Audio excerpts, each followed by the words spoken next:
एक गांव में रमेश नाम का लड़का था जो अपनी पत्नी के साथ रहता था। रात होते ही उसके घर में कुछ अजीब अजीब सी आवाजें आती थी। रमेश की पत्नी रमेश को रात के समय जगा कर कहती थी कि बाहर से डरावनी आवाजें आ रही है। रमेश अपनी पत्नी को कहता था, क्या हुआ, तुम क्यों इतना डर रही हो? उसकी पत्नी कहती है कि इस जमीन के अंदर से किसी के चीखने की आवाज आ रही है, आप कुछ कीजिए, मैं ऐसे डर के माहौल में नहीं रह सकती। तभी रमेश कहता है, ठीक है, मैं सुबह होते ही जमीन को खुदवा दूंगा, तुम अब सो जाओ, रात काफी हो गई है। रमेश की बीवी डरते डरते सारी रात गुजार देती है। अगले दिन सुबह होते ही रमेश गांव में जाकर किसी आदमी को कहता है कि भाई, आप मेरे साथ चलो, आपको हमारे घर पर जमीन को खुदाई करनी है। तभी वह आदमी कहता, मुझे उस जमीन को नहीं खोदना, मैंने सुना है तुम्हारे घर की जमीन के नीचे चुड़ैलों का वास है, अगर मैंने उस जमीन की खुदाई की तो वह चुड़ैल मेरा सर काट देगी।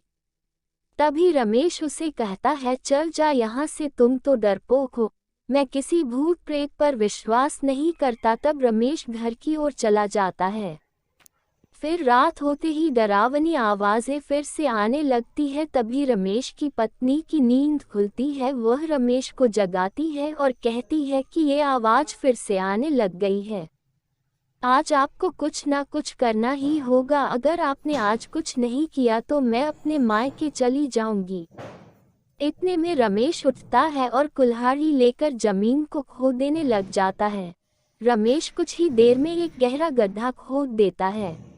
तभी वहां से डरावनी आवाजें तेजी से आने लगती है और उस गड्ढे में से बदबू भी आने लग जाती है। जैसे ही रमेश गड्ढे के अंदर जाकर देखता है तो उसे एक औरत की लाश मिलती है। फिर वह उस लाश को गड्ढे से बाहर निकालता है। तभी रमेश की पत्नी कहती है कि यह लाश किसकी है और हमारे घर पर कैसे आई? रमेश कहता है, यह तो मुझे भी नहीं पता। फिर रमेश की पत्नी कहती है कि कहीं यह आवाज इस लाश की वजह से तो नहीं आ रही थी। रमेश कहता है, मुझे तो कुछ समझ नहीं आ रहा कि यह लाश कहाँ से आई। तभी उसकी पत्नी कहती है, हमें इस लाश से कपड़ा हटाना पड़ेगा, कहीं यह हमारी जान पहचान का हो। रमेश कहता है, तुम्हारा दिमाग तो खराब नहीं हो गया है, अगर वह चुड़ैल निकली फिर? तभी उसकी पत्नी कहती है कि मैंने अपनी जिंदगी में आपसे ज्यादा डरपोक कोई नहीं देखा जो लाश से भी डर रहा है। फिर रमेश की पत्नी उस लाश से कपड़ा हटाती है तो उसकी आंखें फटी की फटी रह जाती है। वह देखती है कि वह एक चुड़ैल की लाश है। रमेश की पत्नी डर के मारे चिल्लाती है और कहने लगती है, मैं मर गई, यह तो कोई चुड़ैल की लाश है, कहीं हमने इस लाश को बाहर निकाल कर गलती तो नहीं कर दी, मुझे बहुत डर लग रहा है। फिर रमेश उस लाश को उठाकर वापस गड्ढे में रख देता है और कहता है, हमें अब यहाँ नहीं रुकना चाहिए, चलो यहाँ से जल्दी चलते हैं। जैसे ही रमेश भागने लगता है वह चुड़ैल उसका पैर पकड़ लेती है। रमेश जोर जोर से चिल्लाने लग जाता है और कहता है कि मैं मर गया, कोई मुझे इस चुड़ैल से छुड़वाओ। वह सोचता है कि मैं अब क्या करूं, कैसे अपना पैर छुड़वाऊं। फिर वह चुड़ैल से कहता है, हे चुड़ैल जी, मुझे छोड़ दो, आप चाहो तो यह घर ले लो, हम दोनों यह घर छोड़कर चले जाएंगे, आप ही इस घर की मालकिन हो, बस आप मुझे छोड़ दो। तभी उस चुड़ैल की हंसने की आवाज आती है। वह कहती है कि इतने सालों के बाद कोई इंसान मेरे हाथ आया है, ऐसे कैसे छोड़ दूं। फिर वह चुड़ैल रमेश की टांग को खाती है। तभी रमेश जोर से चिल्लाने लगता है, कहता है, यह चुड़ैल मुझे मार डालेगी, मुझे बचाओ।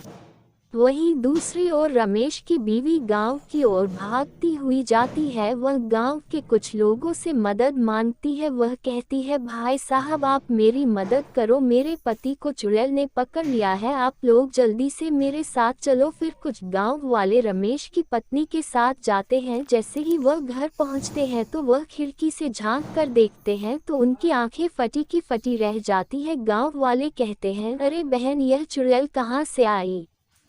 रमेश की पत्नी कहती है, भाई साहब, यह चुड़ैल बहुत सालों से हमारे घर के नीचे ही रह रही थी, हमने जैसे ही घर की जमीन की खुदाई की तभी ये चुड़ैल खुदाई से बाहर निकल गई।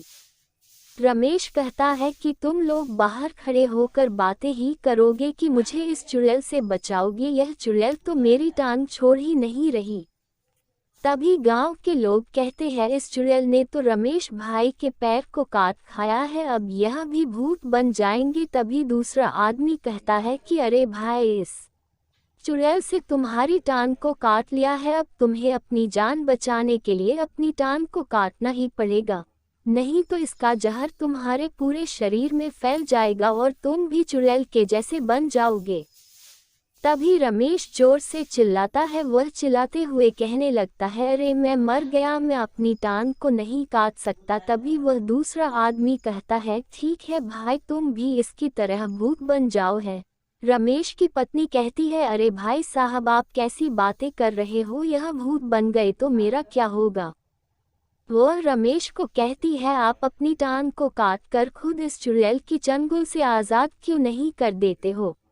मैं एक लंगड़े के साथ जिंदगी बिता सकती हूँ लेकिन भूत के साथ नहीं। सभी गांव वाले कहते हैं कि अगर यह चुड़ैल इस घर से आज़ाद हो गई तो ये पूरे गांव वालों को खा जाएगी, इसीलिए हमें इस घर को आग के हवाले करना ही होगा। रमेश कहता है अरे यह क्या बोल रहे हो, इस चुड़ैल के साथ साथ मैं भी जल जाऊंगा। तभी गांव वाले कहते हैं तुम्हारे पास एक ही रास्ता है, तुम अपना पैर कटवा लो और जल्दी से चुड़ैल से अपना पीछा छुड़वा लो, नहीं तो हम घर को आग के हवाले कर देंगे। रमेश कुछ देर सोचने के बाद कहता है अब मैं क्या करूं। तभी रमेश की पत्नी पड़ोसियों के घर से कुल्हाड़ी लाती है और रमेश का पैर काट देती है। इस तरह से रमेश को उस चुड़ैल की चुंगल से आज़ाद करा देती है। सभी गांव वाले उस घर को आग लगा देते हैं, वह चुड़ैल उस आग में जलकर मर जाती है। इस तरह से उसे चुड़ैल का अंत हो जाता है। ऐसे ही वीडियो देखने के लिए चैनल को सब्सक्राइब करना नहीं भूलना। धन्यवाद।